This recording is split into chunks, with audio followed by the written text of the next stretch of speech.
Hello students, so we'll continue our next class. जो last class में मैंने golden rules of accounting या debit और क्रेडिट करने के जो रूल्स बताए थे उसी को हम कंटिन्यू करेंगे एक छोटे से क्वेश्चन के फॉर्म में।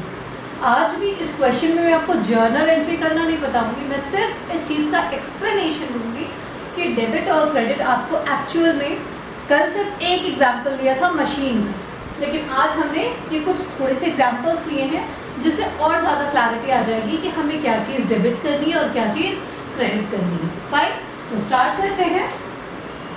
सबसे पहला क्या है, mister Mohan started business with ₹5 lakh cash.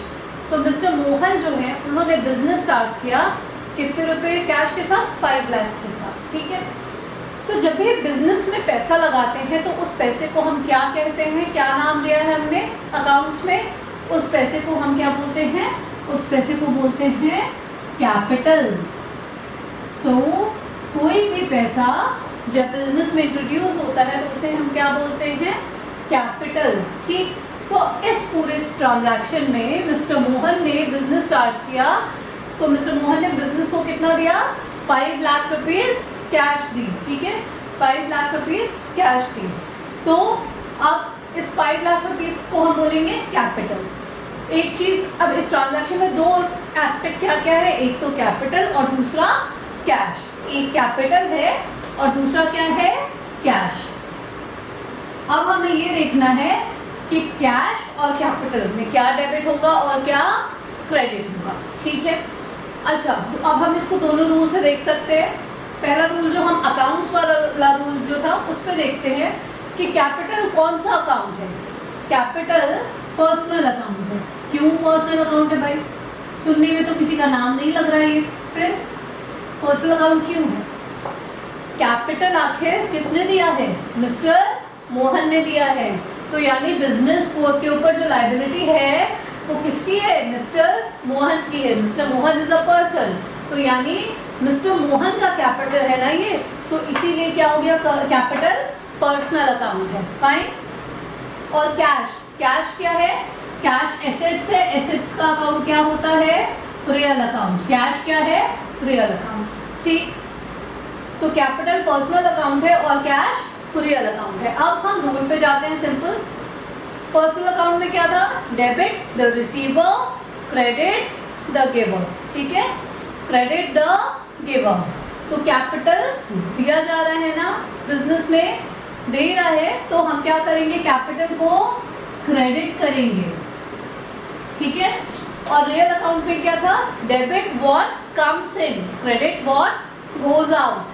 तो कैश आ रहा है बिजनेस में, मिस्टर मोहन ने जो पैसा दिया है वो कहाँ आ रहा है? बिजनेस में आ रहा है। तो बिजनेस के लिए क्या है? वो कैश आ रहा है, तो इसको हम डेबिट करेंगे। ठीक है, अब मैं इसी को आपको, ये जो एग्जाम्पल मैंने समझाया है, मुझे ऐसा लगता है कि जो मॉडर्न मेथोडोलॉजी थी वो ज़्यादा बेटर होगी, वो क्वेश्चन को हम बहुत फटाफट से सॉल्व कर पाएंगे। इसलिए अब हम यहाँ से उसी मेथोडोलॉजी से करने की कोशिश करेंगे, क्योंकि वो जो है वो थोड़ा सा और जल्दी और क्विक हो जाता है। उसमें आपको अकाउंट सेग्रीगेट नहीं करने पड़ते हैं कि कौन सा अकाउंट है। वो रूल क्या था वो एक बार हम रिकॉल कर लेते हैं। वो रूल था एसेट्स और एक्सपेंसेस बढ़ने पे डेबिट, घटने पे क्रेडिट। LIC यानी लायबिलिटी, इनकम और कैपिटल, बढ़ने पे क्रेडिट और घटने पे डेबिट। ठीक है, बात समझ आ गई पूरी? Is there any kind of confusion? Assets और एक्सपेंसेस बढ़ने पे डेबिट, घटने पे क्रेडिट, और LIC यानी लायबिलिटी, इनकम और कैपिटल, बढ़ने पे क्रेडिट और घटने पे डेबिट। अब हम सारे क्वेश्चंस को जो डेबिट क्रेडिट कैसे करना है हम इस रूल से समझेंगे, तो हमारा फटाफट से हो जाएगा। ठीक है, क्योंकि उसमें हमें चेक नहीं करना पड़ेगा कि कौन सा पर्सनल अकाउंट है, कौन सा रियल अकाउंट है, कौन सा नॉमिनल अकाउंट है। हमें यहाँ पे सिंपल देखना है कि ये क्या चीज़ों में आता है। ठीक है, अब हम वापस से आते हैं इसी इफेक्ट के ऊपर। इसमें दो चीज़ें, दो एस्पेक्ट थे, एक कैश और एक कैपिटल। कैपिटल क्या है बिजनेस के लिए? लायबिलिटी है। ठीक है, कैपिटल लायबिलिटी है क्योंकि बिजनेस वो ओनर को ओ करता है, इसलिए कैपिटल क्या है? लायबिलिटी है। तो लायबिलिटी सिंपल बढ़ा है बिजनेस में क्या हो गई है, लायबिलिटी बढ़ी है, तो क्या हो जाएगा, क्रेडिट। ठीक, कैश क्या है, एसेट्स है, एसेट्स भी बढ़ा है, कैश आया है बिजनेस में, कैश बढ़ा है, तो अब एसेट्स बढ़ने पे क्या हो जाता है, डेबिट। हो गया, समझ आ गया। Second, purchase goods for cash, purchase goods for cash. ठीक, कितने, 1 लाख। ये आपको मैं जर्नल के फॉर्मेट में लिखना बता दूंगी, अभी आप सिर्फ ये समझो कि क्या चीज़ डेबिट करनी है और क्या चीज़ क्रेडिट करनी है, ये हमें बिल्कुल से एक बार में समझ आ जाना चाहिए। तो परचेज गुड्स फॉर कैश में 2 अकाउंट कौन से आ रहे हैं, एक तो परचेज अकाउंट, एक तो परचेज अकाउंट और दूसरा कैश अकाउंट। ठीक है, एक परचेज अकाउंट आ रहा है और दूसरा कैश अकाउंट आ रहा है। अब कैश क्या चीज़ है, कैश अगेन एसेट्स है। ठीक, ये हमेशा एसेट्स रहेगा। अब जब परचेज करेंगे गुड्स को, यानी माल खरीदा है हमने, तो कैश बिजनेस से जा रहा है, कैश क्या हो रहा है, जा रहा है, तो यहाँ पे एसेट्स जो है हमारा वो क्या हो रहा है, कम हो रहा है, एसेट्स कम हो रहा है। तो एसेट्स कम हो रहा है तो क्या करते हैं, एसेट्स घटने पे क्रेडिट करते हैं, यानी कैश क्रेडिट होगा। और परचेज, परचेज क्या चीज़ है, एक्सपेंसेस है, खर्चा होता है परचेज में, तो परचेज एक्सपेंसेस है। ठीक है, और एक्सपेंसेस बढ़ रहा है हमारा, एक्सपेंस बढ़ा, तो हम इसको क्या करेंगे, डेबिट करेंगे। समझ आ गई बात, परचेज एक्सपेंस है, एक्सपेंस बढ़ा तो डेबिट, कैश एसेट्स है, एसेट्स कम हुआ, हमने कैश दिया तो वो क्रेडिट। ऐसे ही समझना है हमें सारी चीज़ों को। सोल्ड गुड्स फॉर कैश, इसमें 2 अकाउंट क्या क्या हैं, कैश और सेल्स, कैश और सेल्स 2 अकाउंट है, कैश है और सेल्स है। कैश क्या चीज़ हो रहा है भाई, गुड्स बेचा है हमने और कैश लिया है बदले में, गुड्स बेचा है और कैश लिया है, तो कैश आया बिजनेस में, बढ़ा एसेट्स, बढ़ा या नहीं बढ़ा, एसेट्स बढ़ा, तो जब एसेट्स बढ़ता है तो क्या हो जाता है, debit. As simple as that. Sales, sales क्या है, इनकम है, सेल्स इनकम होती है, तो इनकम है, इनकम। ठीक है, इनकम अब क्या होगा, इनकम बढ़ता है तो क्रेडिट, तो इनकम बढ़ा तो क्रेडिट। समझ आ गया, कैश डेबिट और सेल्स क्रेडिट। तो ये देख सकते हो आप लोग कि ये रूल से आप बड़े इजीली फटाफट से आप आइडेंटिफाई कर सकते हो कि आपको क्या डेबिट करना है और क्या क्रेडिट करना है। और ये सिर्फ बिगिनर्स के लिए है। 4 क्वेश्चन करने के बाद आप लोग को बिल्कुल बहुत अच्छे से दिमाग में फिट हो जाएगा कि क्या चीज़ डेबिट होगी और क्या चीज़ क्रेडिट होगी, फिर आपको इतना लॉजिक भी लगाना नहीं पड़ेगा। Next, received interest from Ram in cash. Received interest, ये तीनों हो गया, आपको समझ आ गया क्या डेबिट होता है और क्या क्रेडिट होता है। आगे बढ़ते हैं। Received interest from Ram in cash, इसमें कौन कौन सा अकाउंट है, इंटरेस्ट रिसीव्ड अकाउंट है एक, और दूसरा कैश है, नाम भी दिया है लेकिन लिखा है कैश, तो हम कैश की बात करेंगे। ठीक है, कैश में इंटरेस्ट मिला है। ठीक, इंटरेस्ट रिसीव क्या हो गया, आपको कोई चीज़ मिल रही है, आपकी इनकम हुई, इनकम हो गई, इनकम बढ़ी तो हम इसको क्या कर देंगे, क्रेडिट कर देंगे। ठीक है, कैश एसेट्स है, ठीक, कैश मिला है, कैश आया है बिजनेस में, एसेट्स बढ़ा तो क्या करेंगे, डेबिट कर देंगे। तो ये क्या हो जाएगा, कैश डेबिट होगा और इंटरेस्ट रिसीव क्रेडिट होगा। ठीक है, next is sold goods to Ashok for 60,000। Sold goods to Ashok for 60,000। इसमें एक छोटा सा ट्रिक है जो मैं आपको बताती हूँ, इस वाले सोल्ड गुड्स में और इस वाले सोल्ड गुड्स में क्या डिफरेंस है, बड़े ध्यान से देखना। Sold goods for cash, sold goods to Ashok for 60,000, क्या डिफरेंस है दोनों में, अंडरलाइन दिस, ये वाला और ये वाला, क्या डिफरेंस नजर आ रहा है, बस इतना डिफरेंस नजर आ रहा है कि इसमें फॉर कैश लिखा है और इसमें उस बंदे का नाम लिखा है 60,000 रुपीज़ क्या है। ठीक है, अकाउंट्स में हम ये मानते हैं कि अगर क्वेश्चन में किसी बंदे का नाम लिखा है, चाहे वो परचेज में हो या सेल्स में हो, अगर किसी बंदे का नाम लिखा है तो ये माना जाता है कि वो क्रेडिट सेल्स है या क्रेडिट परचेज है। ठीक है, अगर कैश में होता तो कैश में ही लिखा होता, फिर उसका नाम नहीं लिखा होता। जब दुकानदारी क्या आप कुछ उधार लेने जाते हो तब वो आपका नाम लिखता है, अगर आप कैश दे के लेते हो फिर वो नहीं लिखता आपका नाम, है ना।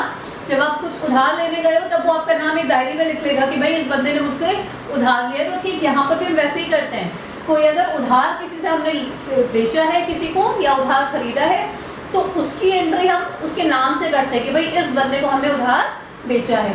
तो वही यहाँ पर भी हुआ है, sold goods to Ashok for 60,000। इसका मतलब है अशोक को उधार माल बेचा गया है, ठीक है। तो यहाँ पर अब जो दो लोग आएंगे वो आएगा अशोक। अगर ये उधार नहीं होता तो सेल्स आता, कैश आता, ठीक है। लेकिन यहाँ पर क्योंकि अशोक को उधार बेचा गया तो अशोक और दूसरा सेल्स, ठीक है।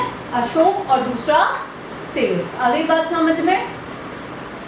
अब सेल्स क्या होती है? सेल्स हमारी इनकम होती है, ठीक है। इनकम बढ़ी तो क्या करेंगे? क्रेडिट कर देंगे। इनकम बढ़ी तो हम क्या कर देंगे? क्रेडिट कर देंगे, ठीक है।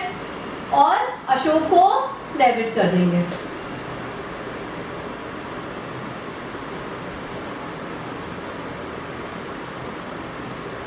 अशोक को क्या कर दिया हमने? डेबिट कर दिया, ठीक। अब वैसे तो अशोक पर्सनल अकाउंट है या नहीं है? Personal account. पर्सनल अकाउंट का रूल अगर आप लोग याद करें तो क्या है? Debit the receiver, credit the giver, है ना। तो रिसीवर कौन है यहाँ पर? रिसीवर तो अशोक ही है, तो उस हिसाब से हम अशोक को क्या कर रहे हैं? डेबिट कर रहे हैं, ठीक है। ओके नाउ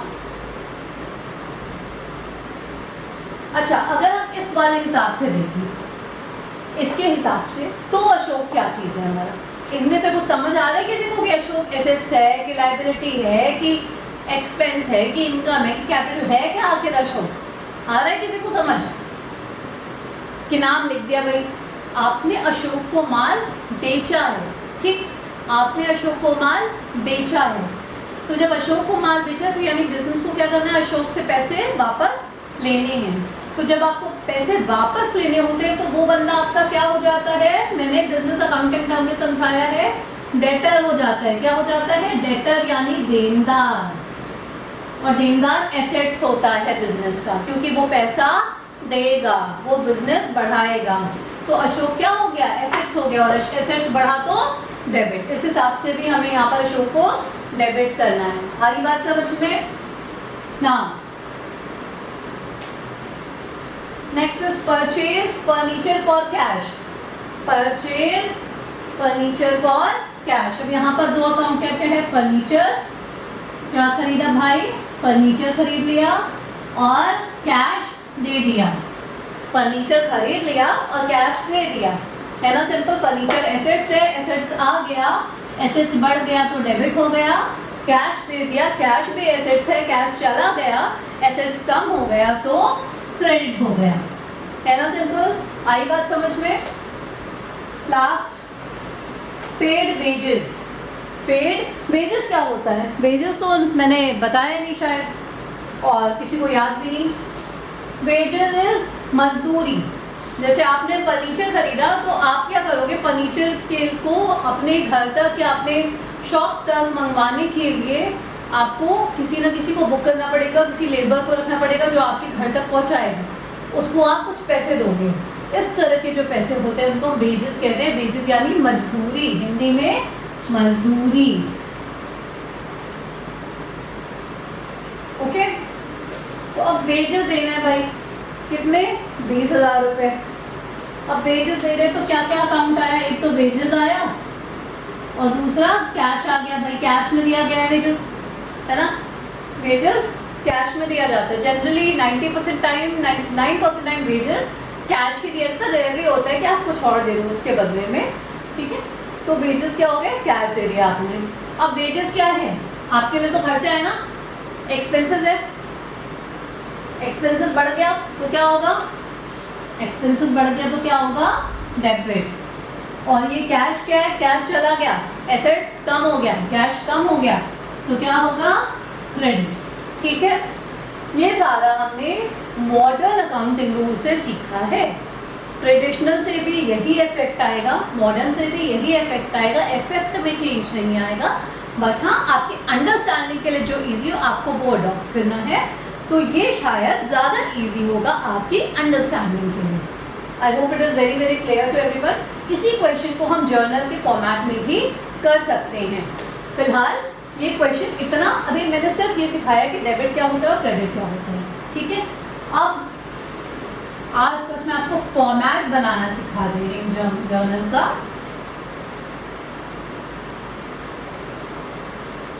वो कुछ कैसा बनता है वो बताएंगे, और फिर कल से हम नेक्स्ट क्लास शुरू करेंगे जिसमें हम जर्नल प्रॉपर, उसके क्वेश्चंस, उसमें क्या कैसे करना है वो सब हम पढ़ेंगे, ठीक है। उसमें कई सारी नई चीज़ें भी आएंगी आपके लिए।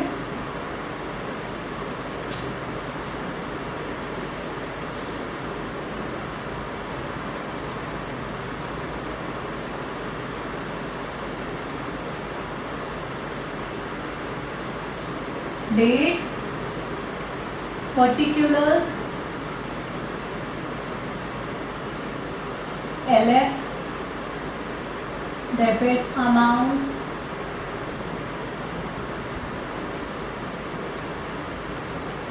क्रेडिट अमाउंट, ठीक है। डेट, पर्टिकुलर्स, LF, ये डेट मालूम है, डेट हम लिखेंगे किस डेट को क्या ट्रांजैक्शन हुआ है। पर्टिकुलर्स में जैसे अभी हम पढ़ रहे थे कि कैश और क्रेडिट, कैश डेबिट हो गया, कैपिटल क्रेडिट हो गया, तो हम इसको ऐसे लिखते हैं, cash account debit to capital account, cash account debit to capital account, ठीक है। इसको हम ऐसे लिखते हैं, फिर यहाँ पर हम डेबिट का अमाउंट लिखते हैं, यहाँ पर भी क्रेडिट का अमाउंट लिखते हैं। अमाउंट दोनों में सेम आएगा एक एंट्री के लिए। Ledger folio is a new thing जो अभी तक आपने नहीं सुना है। लेजर फोलियो क्या होता है? ये जो जर्नल है, अभी मैंने जर्नल का मीनिंग नहीं बताया है, लेकिन ये जो जर्नल है इसमें सारे ट्रांजैक्शन इकट्ठा हुए हैं। बाद में हम लेजर में जाके उन ट्रांजैक्शन को किस पेज नंबर पे देख सकते हैं, वो पेज नंबर यहाँ पे मेंशन होता है। किस पेज नंबर, जैसे कैपिटल का अकाउंट हमने लेजर में किस पेज नंबर पे बना रखा है, वो पेज नंबर हम यहाँ पर देख सकते हैं। कैश अकाउंट हमने लेजर में किस पेज नंबर पे बना रखा है, वो पेज नंबर हम यहाँ देख सकते हैं, ठीक है। तो ये लेजर बस इसलिए यूज होता है, बाकी दोनों अमाउंट अकाउंट। कल से हम जर्नल के क्वेश्चंस करना स्टार्ट करेंगे। कुछ crucial questions I will pick up, cash discount, trade discount भी धीरे धीरे आएगा चीज़ें। कल से हम जर्नल के क्वेश्चन स्टार्ट करेंगे, न्यूमेरिकल क्वेश्चंस, ठीक है। Thank you so much.